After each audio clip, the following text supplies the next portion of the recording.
కొన్ని మెళకువలు మాత్రమే.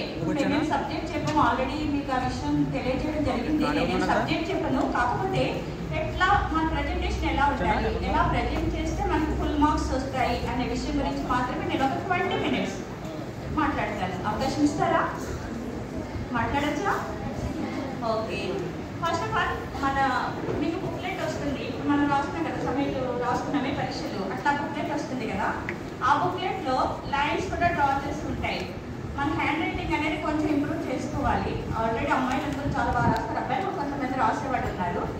అందరు ఇక్కడ ఉన్న వాళ్ళందరూ కూడా చాలా బ్రైట్ స్టూడెంట్స్ కాబట్టి మీకు సబ్జెక్ట్లో మార్కులు ఎక్కడైనా పోతున్నాయి అంటే అది కేవలము హ్యాండ్ రైటింగ్ ప్రజెంటేషన్ దగ్గర మాత్రమే పోతాయి, తెలుగు దగ్గర. దానికి సంబంధించి ఒక్క 4 విషయాలు మాత్రం నేను ఇప్పుడు మాట్లాడతాను. అక్షరాలు గుండ్రంగా ఉండాలి, పదానికి పదానికి మధ్య చిన్ని గ్యాప్ ఉండాలి. పదానికి పదాలు కలిపి రాయకూడదు, ఒక అక్షరం మీద ఒక అక్షరం పడకుండా జాగ్రత్త పడాలి. ఇవన్నీ చేస్తారా? పదానికి పదానికి మధ్యలో కొంచెం గ్యాప్ ఉండేలా చూసుకోనండి. ఇక మనకి లాస్ట్లో 10వ ప్రశ్నకి నేను మన ప్రశ్న వైపు చెప్పుకుంటూ వస్తాను. ఫస్ట్ నేను హ్యాండ్ రైటింగ్ గురించి ప్రజెంటేషన్ గురించి చెప్తున్నాను కాబట్టి 10th క్వశ్చన్ దగ్గరికి వెళ్తున్నాను. 10th క్వశ్చన్లో ఒక్కొక్కసారి మనకి లేఖ వస్తుంది.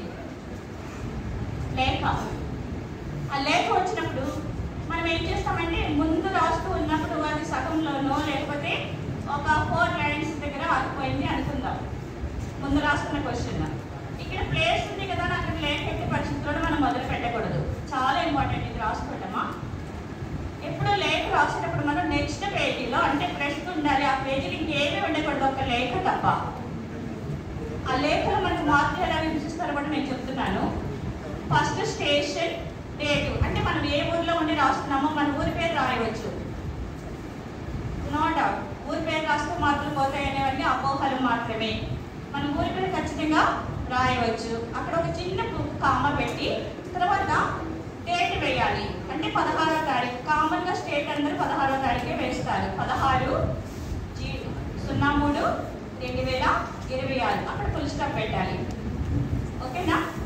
నెక్స్ట్, ప్రియమైన మిత్రుడికి లేక మిత్రురాలికి. అబ్బాయిలైతే మిత్రుడు అని అంటారు, అమ్మాయిలైతే మిత్రురాలికి.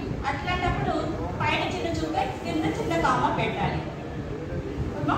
ఆ తర్వాత మీరు లేఖ అనేది మొదలు పెట్టాలి. మీరు అక్కడ విషయం ఏదైతే ఉందో దాన్ని మెన్షన్ చేస్తూ ఒక 4 sentences 5 sentences అంటే లైన్స్ నేను మాట్లాడేది, వాక్యాలు రాయండి.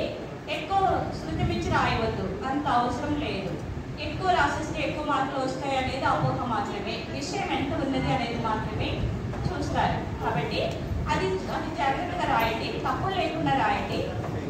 సరళ పదాలను ఉపయోగించండి. మళ్ళీ చెప్తున్నాను, సరళ పదాలను ఉపయోగించండి, తప్పులు లేకుండా రాయడానికి అవకాశం ఉంటుంది. మళ్ళా మూర్తి గారు 4 చైర్స్ ఇక్కడ పంపించండి. మూర్తి గారు 4 చైర్స్.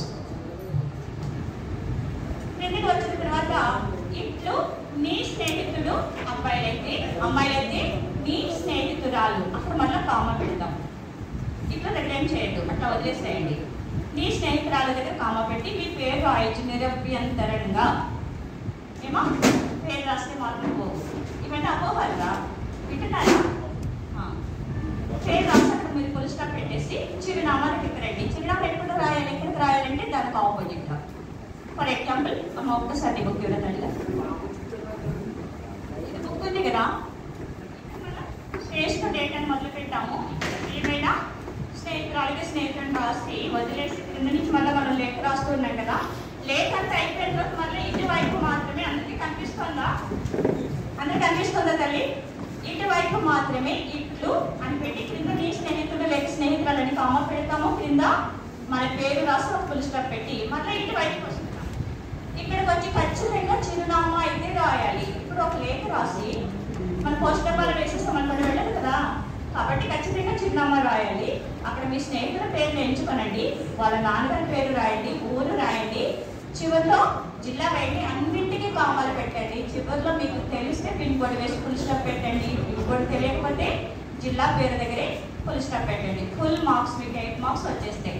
ఈ విధంగా ఇక్కడ మాత్రమే మొత్తం అంతా ఒకే పేజీలో, ఇదే పేజీలో నెక్స్ట్ పేజీకి వెళ్ళకూడదు. గుర్తుపెట్టుకోండి అమ్మా ఈ విషయాన్ని. ఎట్టి పరిస్థితుల్లోనూ 2వ పేజీలోకి ఇది వెళ్ళకూడదు. ఒక్క పేజీలో మాత్రమే ఇదంతా మనకు కనిపించాలి. 10వ ప్రశ్న చాలా మార్కులు అసలు పోవు. లేఖ రచనలో అసలు మార్కులు పోవడానికి అవకాశం లేదు. చాలా జాగ్రత్తగా రాయండి. మీ అడ్రస్ రాయించి ఏమి కాదు, చివరిలో మాత్రం ఫుల్ స్టాప్ పెట్టండి. ఇంక క్రింద ఏమి కరెక్షన్స్ ఏమి రాయవద్దు మీరు. సరేనా? ఇది 10వ ప్రశ్న. లేఖ రచనకు సంబంధించి ఈ చిన్ని నియమాలు మీరు పాటిస్తే అక్కడ ఫుల్ మార్క్స్ రావడానికి అవకాశం ఉంటుంది. మనకి చాలా సమయం ఉంటుంది పరీక్ష రాయడానికి.